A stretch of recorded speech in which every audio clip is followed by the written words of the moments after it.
Loué soit Jésus, toujours Jésus. Au nom du Père et du Fils et du Saint-Esprit. Amen.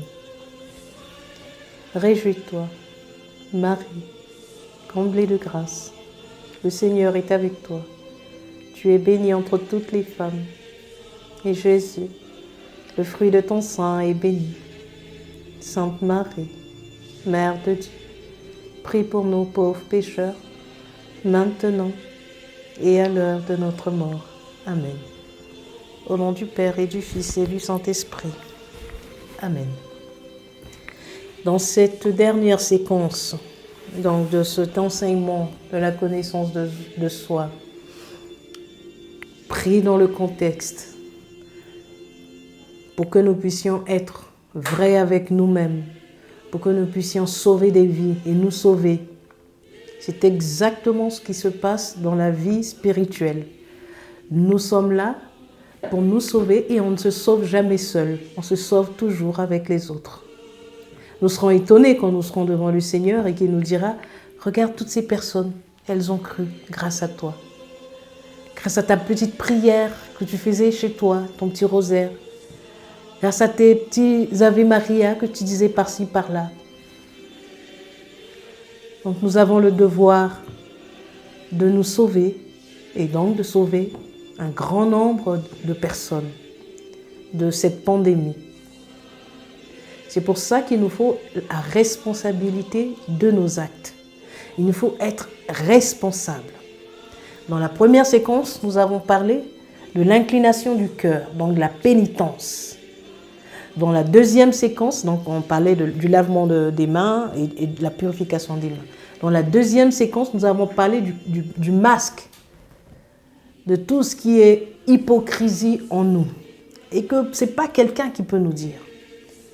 Dans la troisième séquence, nous avons parlé du confinement qui nous ramène, qui nous demande de rentrer au-dedans de nous à travers le Très Saint Rosaire. Pour parler du Très Saint Rosaire, vraiment, il nous faudra beaucoup d'autres vidéos parce que c'est un mystère. Aujourd'hui, c'est la bombe spirituelle. Personne ne peut devant le Très Saint Rosaire. L'ennemi ne peut rien devant le Très Saint Rosaire. Parce que la Sainte Vierge, elle a écrasé la tête de l'ennemi. Donc pour que nous puissions rentrer dans le Très Saint Rosaire et le prendre en détail et tout, il nous faudra beaucoup de séquences, beaucoup d'autres vidéos. Mais nous y reviendrons plus tard. Parce qu'aujourd'hui, nous ne parlons pas vraiment de la vraie dévotion. Nous parlons par rapport à cette connaissance de soi que nous devons avoir. Comment est-ce que nous réagissons? Comment est-ce que nous nous comprenons? Comment est-ce que nous arrivons à être vrais avec nous-mêmes? Parce que tout le travail est à faire au-dedans de nous, au fond de nous. Parce que, je le rappelle, l'évangile qui nous permet de parler de cela est le royaume des cieux, est au-dedans de nous. Le royaume des cieux est au-dedans de vous, nous dit le Seigneur. Donc en cette quatrième séance, on va parler des exercices que nous allons faire. Parce que la connaissance de soi, quand on a voulu adapter au contexte, à la situation dans laquelle on est, on peut savoir qu'aujourd'hui, chacun de nous peut avoir la lecture. Dans les temps à venir, le combat qui se fera sera un combat spirituel lié au cœur, à l'inclination du cœur. Là où ton cœur s'inclinera, c'est là que tu iras. Mais aujourd'hui, le combat que Dieu veut que nous menions, c'est de nous-mêmes choisir de ramener notre cœur à l'incliner vers le Seigneur. Il nous faut nous incliner notre cœur vers le Seigneur. Et c'est par là que nous tomberons, dans le Seigneur. Nous serons dans les mains du bon Dieu. Il nous prendra dans ses bras. Je ne sais pas si vous avez déjà vécu ce qu'on appelle l'étreinte du Seigneur. C'est quelque chose de magnifique. Quand vous vivez l'étreinte, quand le Père vous étreint, il y a quelque chose qui se passe. C'est comme si la vie n'était que souffrance. C'est comme si la vie n'était que plaie. Mais quand Dieu le Père vous étreint, il vous fait cette étreinte, vous avez comme l'impression que c'est la paix autour de vous. Une grande paix que vous n'avez jamais imaginée. Et vous avez envie de lui dire, allons ensemble, je ne veux plus rester en ce monde. Il m'a dit, mon enfant, tu as encore du travail à faire ici. Il faut sauver des âmes. Et c'est ce que, à travers le très Saint-Rosaire, on peut vivre. On peut vivre un amour avec le Saint-Esprit qui nous fait voyager comme il veut. On peut vivre un amour avec le Christ qui nous fait entrer dans ses entrailles. On peut vivre un amour avec la Sainte Vierge qui nous prend dans ses bras, qui nous explique les choses. D'ailleurs, c'est elle qui fait tout le voyage avec le Saint-Esprit, le pilote étant le Saint-Esprit. Le très Saint-Rosaire, c'est quelque chose de formidable. On en parlera. Donc, pour parler des exercices que nous devons faire par rapport à la connaissance de soi, ce sont des exercices qui ont été proposés depuis le début de l'école de Marie par le père Jacques Frédry, qui est jésuite. Il était ici au Burkina Faso. Donc il nous montre la manière de prier qu'il nous propose. C'est la manière sans doute des jésuites. On aura le premier jour au soir. Donc si jamais vous recevez ces exercices aujourd'hui, ce soir, vous allez lire la première partie où il est écrit « Manière de prier, de proposer ». Et c'est ça que vous allez lire le soir pour mieux comprendre comment vous allez prier, vivre ces oraisons de jour en jour pendant ces 7 jours. Mais avant de commencer tout cela, vous allez faire, comme d'habitude, l'Ave Maris Stella, le Veni Creator, et puis vous allez faire tout ce qui a été demandé ici, la manière de prière, la manière proposée. Le premier jour, donc, ce dimanche, vous allez lire d'abord ce qui est dit. Il y a des passages de la Bible, Sagesse 11, 22, 26 pour le dimanche. Si vous recevez les exercices aujourd'hui, c'est ce que vous allez faire.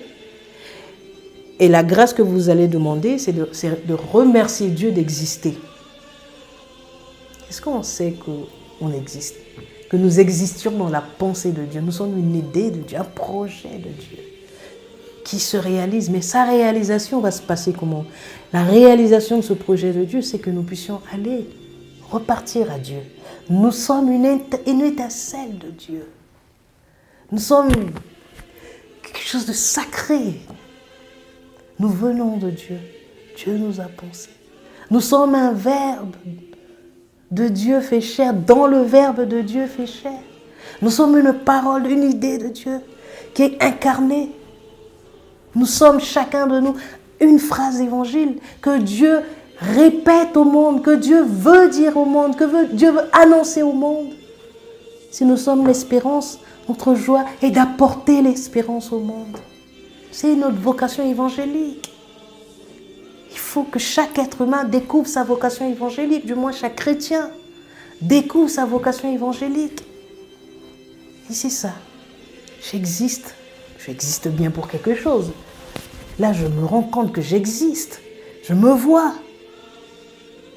Donc, il faut que chacun de nous remercie Dieu d'exister. Mais comment une chose subsisterait-elle si tu ne l'avais voulu, dit le sage. Donc il nous faut même le fait d'exister et le fait d'être conservé. Nous sommes là, nous ne sommes pas en 1000 morceaux, nous sommes en un seul. Et même quand le corps nous le laisserons, nous serons toujours conservés, puisqu'à la résurrection, nous retrouverons notre amitié. À la résurrection des morts. Comme le ciel sera beau, comme le retour de Jésus sera beau. Il nous faut vivre ça, il nous faut comprendre ça. Le deuxième jour, donc on fait toujours la même chose, l'Ave Maris Stella, le Veni Creator et la litanie donc du Saint-Esprit, que je n'avais pas citée. On reprend la manière de proposer de prier pour mieux comprendre le soir. Et ici, on reconnaît Dieu dans son histoire sainte. Et la grâce demandée ici, c'est de remercier Dieu pour tous les bienfaits reçus dans ma vie. C'est le moment de vivre ça. Nous sommes confinés chez nous, on ne doit plus bouger beaucoup. On peut s'asseoir maintenant et penser à tout ce que, par quel trou on n'est pas sorti. On se rend compte que vraiment, on a échappé à la mort. On a fait ci, on a fait ça. Dieu nous a permis d'avoir telle ou telle chose. On a rencontré des gens. On a eu telle ou telle chose. On était désespérés, Dieu est venu nous sauver. Il y a pas mal de choses. On doit rendre grâce à Dieu pour les bienfaits reçus dans notre vie. Bénis le Seigneur, mon âme, du fond de mon être son saint nom. Bénis le Seigneur, mon âme, n'oublie aucun de ses bienfaits. Nous serons en train de rendre grâce à Dieu. Rendre grâce à Dieu pour sa souveraineté. Rendre grâce à Dieu parce qu'il nous a donné l'existence. Rendre grâce à Dieu parce qu'il nous conserve. Rendre grâce à Dieu parce qu'il nous a fait tellement de bien. Le mardi, nous serons sur quelque chose. La défiance et la jalousie dans mon cœur. Grâce demandée. Reconnaître dans ma vie la défiance et la jalousie pour que Dieu m'en libère. Il faut que nous arrivions à comprendre que si nous avons fait du mal, si nous avons tellement jalousé les autres, est-ce que nous sommes contents? Est-ce que chez nous, nous avons été contents du bonheur des uns et des autres? Est-ce que nous faisons un avec les gens quand ils sont dans la joie? Est-ce que nous faisons un avec les gens quand ils sont dans la douleur, dans la tristesse? Est-ce que là où nous sommes, nous pouvons être vrais, nous pouvons savoir réellement que quand quelqu'un a un bonheur, quelque chose que moi je cherche, est-ce que je suis content pour lui? Ou est-ce que je l'envie? Donc, il est à chacun de nous aujourd'hui, parce que je sais que nous sommes dans un temps où le fond de nos cœurs va sortir. Est-ce que nous serons solidaires? Est-ce que nous allons stigmatiser les gens? Est-ce que nous allons chasser les gens? Est-ce que nous allons les fuir? Toute la qualité de notre cœur, ou si vous voulez, le miroir de notre cœur sera dehors, dans ces moments difficiles, où chacun parle de survie, où on se regarde bizarrement. Il n'y a pas un qui doit tousser quelque part. Dès qu'il a toussé, on se regarde, soit on file, soit on se dit, bon, ben, mon type, tu as toussé, hein? Donc, il faut que nous puissions être remplis de charité et de solidarité. On voit des gens qui se battent même pour des papiers hygiéniques. La survie de l'être humain.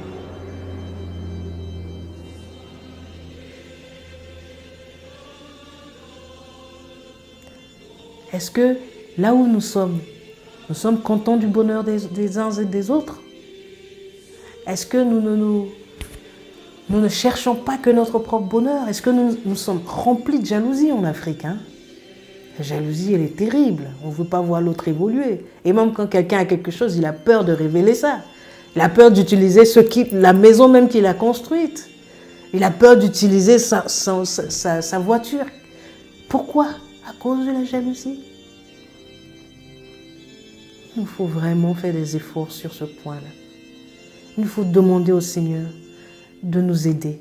Nous ne pouvons pas tous avoir la même chose parce que nous ne sommes pas tous les mêmes paroles. Dieu n'est pas limité dans ses paroles. Nous sommes des paroles de Dieu, nous sommes uniques. Donc chacun là, son bonheur, Dieu le lui donnera.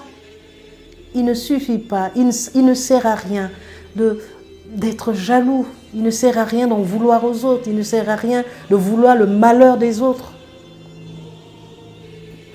C'est ce que le Seigneur nous demande dans cette troisième partie, dans ce troisième jour, le mardi. Reconnaître dans ma vie la défiance et la jalousie pour que Dieu m'en libère. Satan inocule dans le cœur d'Adam et Ève sa propre jalousie et sa défiance envers Dieu. Nous avons les textes que nous pourrons lire. Le mercredi, nous serons toujours sur la jalousie parce que c'est quelque chose de grave. La jalousie meurtrière en Caïn et en moi. Grâce demandée, reconnaître ma jalousie pour en être libéré toujours. Pourquoi es-tu irrité? Pourquoi ton visage est-il abattu? Pourquoi quand je vois le bonheur de l'autre, je me perds dans une tristesse mais maladive? C'est à chacun de nous, écoliers de la très Sainte Vierge Marie, de nous tourner vers la Sainte Vierge et de lui demander de nous faire grâce. Le 5e jour, l'histoire de ma vie et de ses infidélités. La grâce demandée, réaliser la peine que j'ai faite à Dieu pour lui en demander pardon. Qu'est-ce qu'on n'a pas fait à Dieu? Parfois même on a peur de Dieu. Comment on peut avoir peur de Dieu? Dieu n'est qu'amour. On peut avoir la crainte de Dieu, une crainte subtile. Quand on est amoureux, on le sait. Quand on est amoureux, on ne veut pas faire mal à la personne qu'on aime. On veut la rendre heureuse. Et donc c'est ça. On est amoureux de Dieu. On ne veut pas vraiment le décevoir, on ne veut pas l'attrister, on veut bien faire, mais on n'y arrive pas. On demande au Seigneur de nous donner la grâce de bien faire. Donc le vendredi, du regret au repentir avec le Fils prodigue. Grâce demandée, accueillir le repentir dans le pardon. Vous savez, c'est l'évangile phare de la miséricorde divine. L'enfant prodigue ou bien le bon larron, c'est magnifique. On est tous sortis de la maison. On a couru, on allait faire ce qu'on voulait. Et on a même voulu manger la nourriture des cochons. Mais aujourd'hui, Dieu nous demande de rentrer à la maison. Nous sommes dans cette phase. Rentrons à la maison, au-dedans de nous. Le royaume des cieux est au-dedans de nous. Confinons-nous pour la gloire de Dieu. Et je suis sûre que le Seigneur va nous donner la grâce de l'ouverture du cœur. Et nous vivrons des choses extraordinaires. Et nous viendrons témoigner.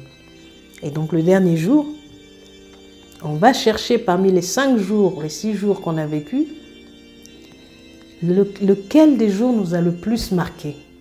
Et c'est à partir de là qu'on va le répéter. On répète ce jour le samedi. Et c'est comme ça que nous pourrons vivre ce que Dieu attend de nous. C'est comme ça que nous allons rentrer dans cette présence. Parce que quand on voit tout cet exercice de la connaissance de soi, elle est tournée vers le fait de réaliser que nous existions. Le fait de réaliser que nous sommes.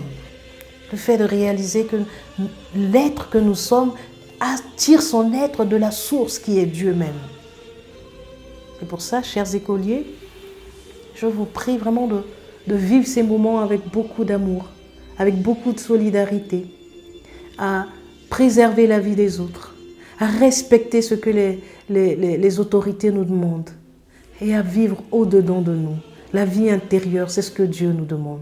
Chaque fois que nous nous lavons les mains, nous demandons au Seigneur de nous purifier de nos péchés, de purifier le monde entier, d'avoir pitié du monde entier. Chaque fois que nous porterons nos masques, nous dirons au Seigneur pardon pour toutes nos hypocrisies. Nous demanderons au Seigneur pardon pour tout cela. Chaque fois que nous devions rentrer chez nous parce qu'il y a couvre-feu ou qu'il y a confinement, nous devons nous asseoir pour dire, oh Seigneur, je suis là, je suis ta maison, je suis ton temple, viens habiter dans mon cœur. Et chaque fois que nous serons là à entendre, à chercher les informations partout, combien de cas suspects, combien de cas confirmés, qui est mort, et on ne nous dit pas trop ceux qui sont sauvés là. Nous devons nous dire, prier pour nos frères et sœurs qui sont touchés, qui sont morts. Nous devons prier pour tous ceux qui souffrent dans le monde entier. Nous sommes frères et sœurs sur une même planète. Nous devons la rendre meilleure. Nous devons nous aimer les uns les autres. Sinon, tout ce que nous faisons n'est rien si nous ne donnons pas, si l'amour ne transforme pas le monde. Et nous devons transformer le monde. Loué soit Jésus. Je vous aime. Je vous aime et je vous demande de vivre ce temps vraiment avec amour. De vivre ce temps dans la charité, la reconnaissance à Dieu. Et de prier pour tous ceux qui souffrent. Loué soit Jésus. Toujours Jésus. Merci.